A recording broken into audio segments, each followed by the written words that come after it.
News 24 తెలుగుకు స్వాగతం. ఇప్పుడు వార్తల్లోని ముఖ్యాంశాలు ఇప్పుడు చూద్దాం.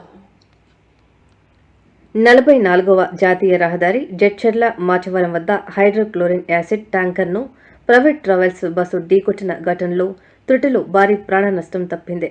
బస్సులో మంటలు చెలరేగడంతో 40 మంది ప్రయాణికులు ఎగ్జిట్ ద్వారం నుంచి దిగి ప్రాణాలు కాపాడుకున్నారు.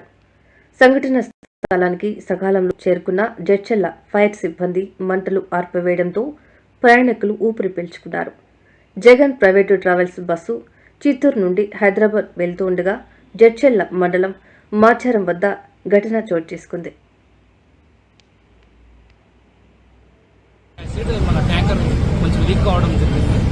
అది కంటిన్యూ లీక్ అవుతుంది. మన వాటర్ బ్రోజర్తో టెండర్తో మనం స్ప్రే చేయడం జరుగుతుంది. మనకి ఎటువంటి ఫైర్ అనేది లేదు. 40 మెంబర్స్ ప్రయాణికులు ఉన్నారు.